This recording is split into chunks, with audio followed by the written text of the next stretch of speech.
All praises to Yahawah BAHASHAM, YAHAWASHI, BAHASHAM QADASH.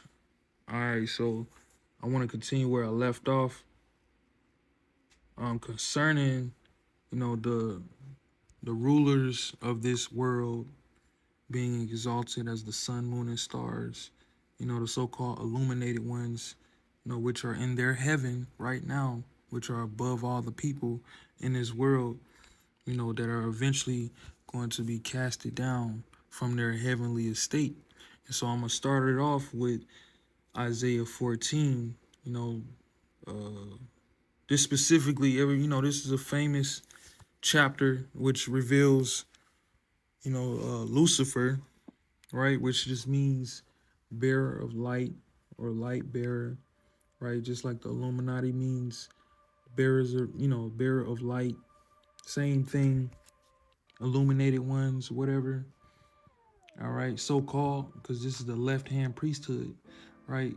This is they have councils that are against, the Heavenly Father and against his children, against his people, right? The Israelites, to cut them off from being a nation. This is Jeremiah 31 and 36.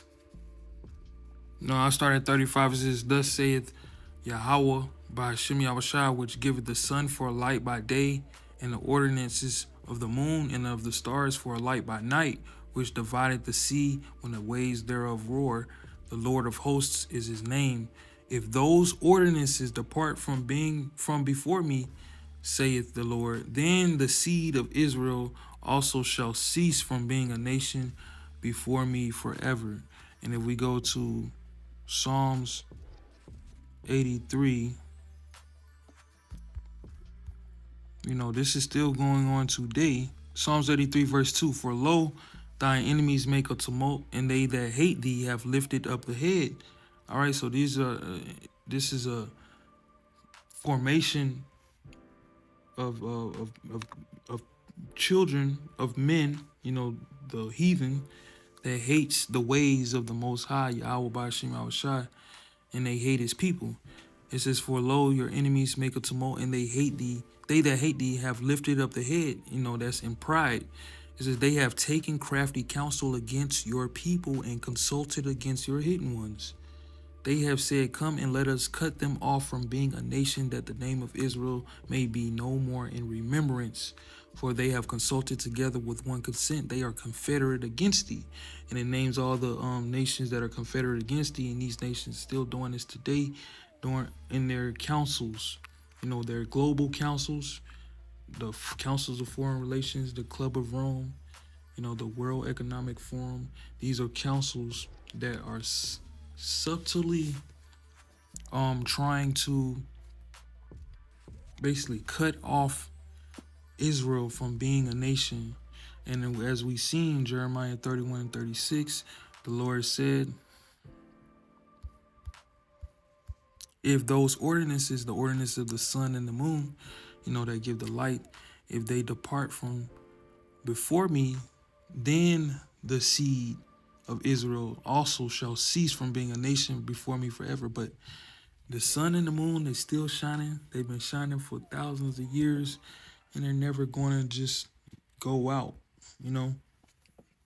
This is how a lot of times when the sun and the moon and the stars are mentioned to be darkened in the scriptures, it doesn't literally mean that they're going to be darkened. But this is, the mad scientist, Esau Edom, this is what he's trying to do.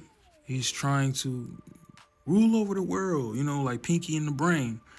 He's literally trying to make inventions and devices, that they make counsel. They try to think of crafty ways in order to, basically block the sun and, shoot rockets at the moon and do all of these things just so that they think that they have a chance to stop the ordinances of the Most High, Yahawah BAHASHAM YAHAWASHI. But their arms are too short to box with the Most High, obviously. So I said all that to say, is Isaiah 14. It goes into the they're the height of their wickedness, and the height at the height of their preeminence, in their heavenly and lofty position, as the gods of this earth.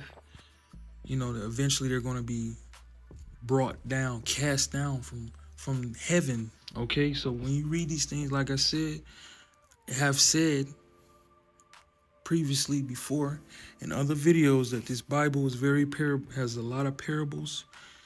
These prophecies have a lot of symbols and similitudes and parables and dark speeches and dark sayings. So you can't take a lot of these things in a literal sense, like a mythological sense. This is, a lot of people in the Christian faith, they take this Bible and they pervert, it into like a mysticism, right? They look at it as if, like I said, Lucifer is a spiritual demon, Satan, that really got casted down from heaven because he tried to go against the Most High. But no, the Most High is omnipotent. He controls all things. Everything is already set up how he's supposed to do. He controls the light and the dark, okay? But it's just the man, right? The man, he's proud, and he's created the wicked, for this purpose, to show his power. He's created this wicked to show, this how a man could be so proud that he can actually think that he can be above the Most High, right? All right, I'm gonna show you. So this is Isaiah 14. I'm starting at 11. It says, "Your pomp is brought down to the grave, and the noise of your vows, the worm is spread under thee, and the worms cover thee." All right, so basically the ground is opening up and it's ready. The worm's ready to, basically like, the maggots, when you go into the grave, you get the worm, eat your flesh up, you go into decomposition, right? So he's about ready to fall into that estate, right? It says, verse 12, "How art thou fallen from heaven, O Lucifer, son of the morning? How art thou cut down to the ground, which didst weaken the nations?" All right, so this man, he has, his nationality, his people, his councils, through his colonization, he has weakened the nations. He has been a mad scientist in the earth, doing a lot of experiments on people and animals, and exploring, the age of exploration spirit, the age of enlightenment spirit. He claims to have all of the light, in which people should be basically looking towards him as to be the guide, right? So this is being, when this verse, it says, "How art thou fallen from heaven, O Lucifer," right? So this so-called light bearer, the one who's supposed to have guided all these people, but really is the wicked elite, right? The Illuminati, okay? They've been going to be cut to the ground, right? They're going to be cut down and brought down to a hellish estate. All right, it says, "For thou hast said in your heart, I will ascend into heaven. I will exalt my throne above the stars of God. I will sit also upon the mount of the congregation in the sides of the north." So this is how, through the Spirit, this is how proud he is, that he thinks he has this mindset, like such as the who is it, the leaders of the WEF, right? They have all of these proud statements and quotes that go against the knowledge of God. They say things like God is dead, and YAHAWASHI is fake news, and we don't need the clouds anymore. We have our own clouds. We got data. We got this. We got that. We gonna do surveillance under the skin. They basically want to obtain that the souls of men. They want to be able to go into the minds of people, right? They want to be able to basically have power over the spirit, in which it's impossible. They can't do, but they have this. They have contrived this in their mind, and it's really amazing that the Most High is made these people have this characteristic, in which this character, they have this role they play, that they are so proud to try to be above the stars of God, which are the Israelites. They're trying to cut them off from being a people and take back that birthright that they lost. All right. All right, let me read on. This is verse 14. It says, I will ascend above the heights of the clouds. I will be like the Most High. Right. And I believe one of the leaders of the World Economic Forum, he talks about, we don't need the rain. We can make it. We got weather machines, in so many words. He was talking about how the new clouds are going to be, the clouds, in technology, where data can go. That's going to be the new clouds. He's saying we don't need God. We can do better than God's creation. This is how they feel. And they say these things publicly. But, a lot of people don't, they're still in the dark about that. All right. It says, yet thou shalt be brought down to hell, to the sides of the pit. All right. So this is not a literal hell. This is when I established a foundation showing that people have exalted themselves, or are being exalted and put in these positions. They're base men, but the Most High, he puts them in these positions, and of course he brings them down. All right. So this is just him, the wicked, right? The one who so-called is Lucifer, who so-called has this light, which is as darkness to guide this world. He is being brought from his high heavenly mind state, not high in heavenly estate, right? And even then, he does have this mind state that he's God, he's above the Most High, but he's gonna be brought down to a low estate. Because he's a base man anyway. All right. It says, they that see thee shall narrowly look upon thee and consider, and saying, is this the man that made the earth to tremble, that did shake kingdoms? All right, so this, because we know that there is a certain group of people that their strength is with the sword, right? And through their imperialism or imperialistic tactics, they have been able to usurp influence over the whole earth and make everybody all scared. Like, oh, this is the man, who pretty much has all the power. They look at him as this light, and he's really just a man. All right. And then once he's gonna be brought down so low, it says, you shall be brought down to hell, to the sides of the pit. It's very, poetic in a way where, the size of the pit is like, you just gonna be, if you look at a physical pit, right, like a grave, you see maybe worms and stuff, rocks and stuff, like just in the dirt, within the confines of the dirt. He's gonna be like he's just like a piece of gum on the bottom of your foot that you may step on, or under a bench. And he's gonna be looked at like, dang, he's gonna be brought down to such a low level that you're gonna look at him like, dang, this is the man, that made the earth, and like this little piece of trash.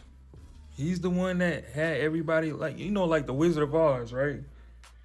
You look at the Wizard of Oz, and he's supposed to be this great and powerful wizard, right?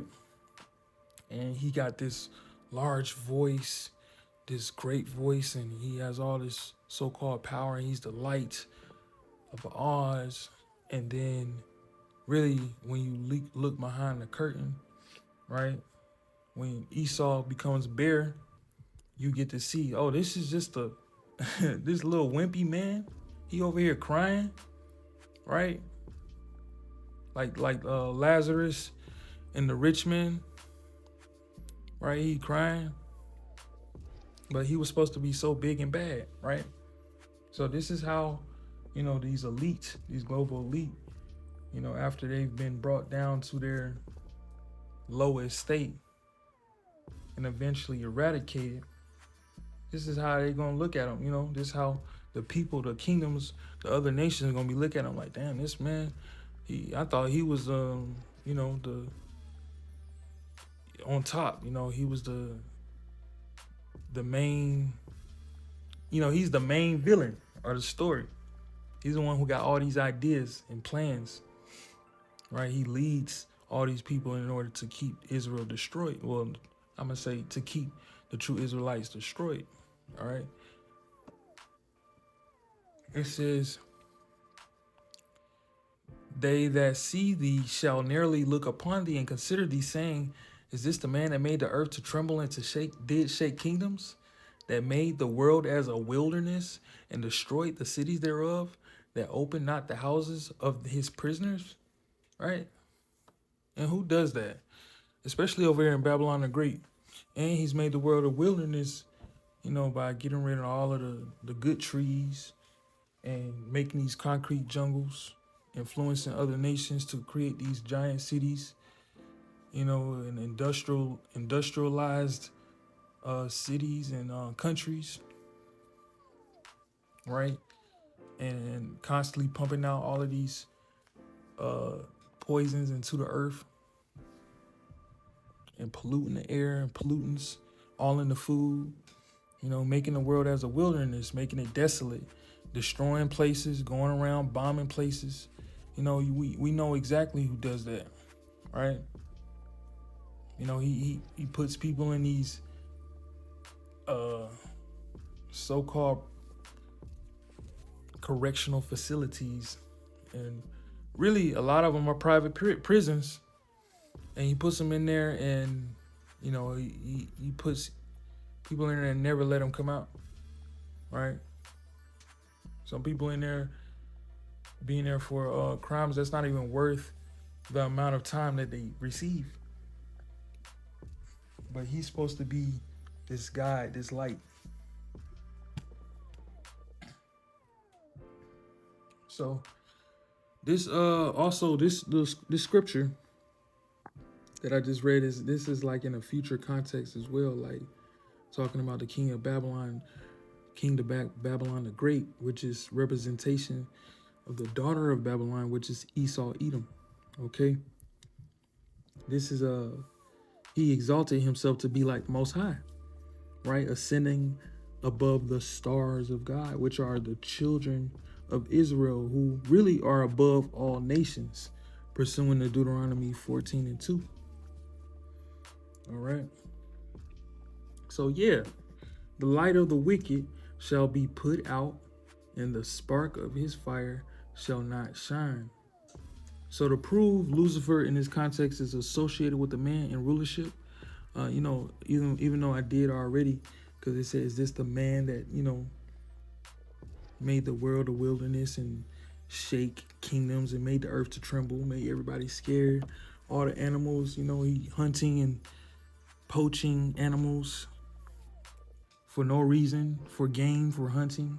That's his spirit though. He's the cunning hunter. All right. So I'm gonna just prove, in a context, it's, Lucifer is associated with a man who supposedly bears this light, this wisdom, in his rulership to guide the people with his brilliant light, and not the spiritual demon Satan, who is also, they call him, as a fallen angel. So let's see. Let's go to Lamentations. Lamentations 2. So here's a verse which is signifies similar to being in a lofty estate, and being brought down to a lowly, hellish estate. All right, so this is Lamentations 2:1. It says, how hath the Lord covered the daughter of Zion with a cloud in his anger, and cast down from heaven unto the earth the beauty of Israel, and remembered not his footstool in the day of his anger.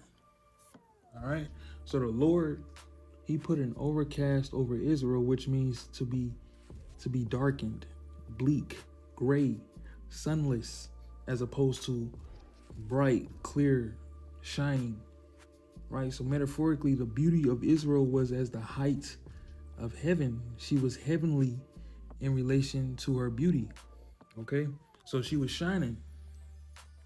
All right, it says the Lord has swallowed up all the habitations of Jacob, and hath not pitied.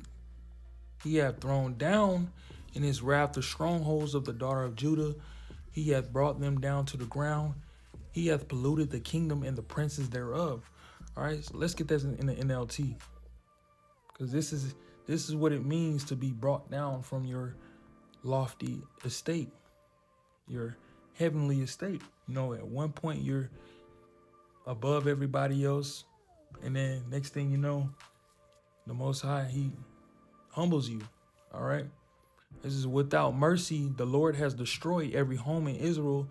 In his anger, he has broken down the fortress walls of beautiful Jerusalem. He has brought them to the ground, dishonoring the kingdom and its rulers. So it's all about dishonoring, you know, taking that shine away from you and bringing you and humbling you. That's what casting down from heaven is. Because when you lift up your head, right, into this proud, lofty way, then sometimes you know, if you in that position and you still thinking that you are above correction, you will get humbled. All right, it says he hath cut off in his fierce anger all the horn of Israel, which means horn represents power. Okay, he hath drawn back his right hand from before the enemy, and he burned against Jacob like a flaming fire which devoureth round about. All right, so the horn of Israel is, you know, the power of Israel. And he's drawn back the right hand usually before the enemy, meaning like he's gonna let the enemies basically ride up on Israel and, you know, be his sword. The right hand really is representation of the strength, right?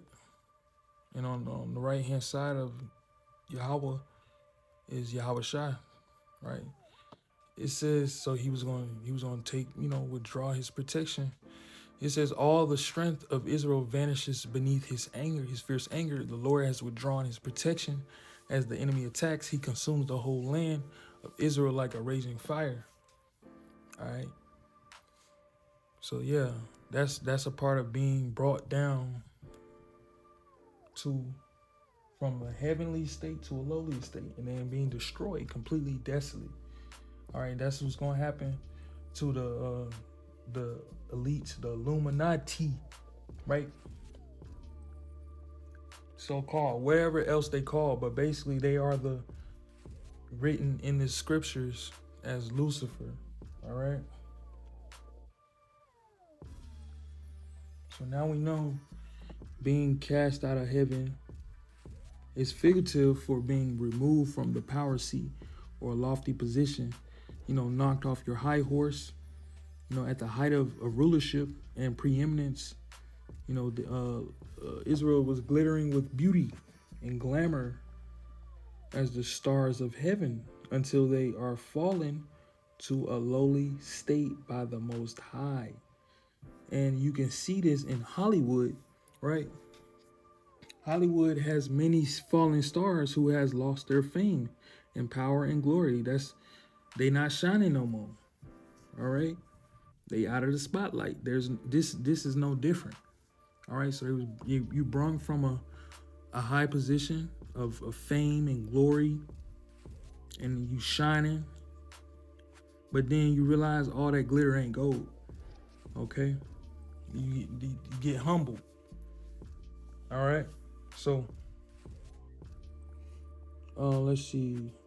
I'm gonna show one of the curses really illustrates a divine product of spiritual and mental darkness and despair. All right, just to show that humbling. This is Deuteronomy 28 in verse 28. No, 29. It says, "And thou shalt grope at noonday, as the blind gropeth in darkness, and thou shalt not prosper in your ways, and thou shalt be only oppressed and spoiled evermore, and no man shall save thee." All right, so the smiting. Hold on, matter of fact, let me read up above. It says, "Yahawah shall smite thee with madness and blindness and astonishment of heart. And thou shalt grope at noonday as the blind gropeth in the darkness, and thou shalt not prosper in your ways, and you shall be only oppressed and spoiled forevermore, and no man shall save thee." All right, so the smiting of madness is a wild and helpless panic and mental confusion. That light, is associated, the light, of a noonday light. Matter of fact, light is associated with prosperity and understanding.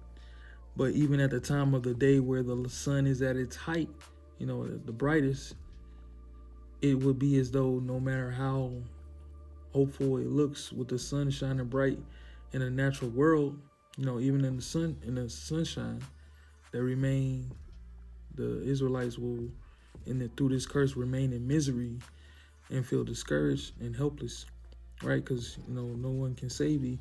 Of course, and only the Redeemer, Yahawashi, can save, right? Which is his right hand. I would say it's so also as bright as the sun is outside, it shines hard. But how dark would it have to be for you not to see, right? So the Israelites are getting oppressed in the bright of day, but it is also a spiritual darkness of ignorance, a darkness which may be felt. When you're in darkness, it's associated with ignorance, and it's associated with confusion. All right. So Lord willing, this was edifying. All praises to Yahweh, BAHASHAM, YAHAWASHI. Shalom.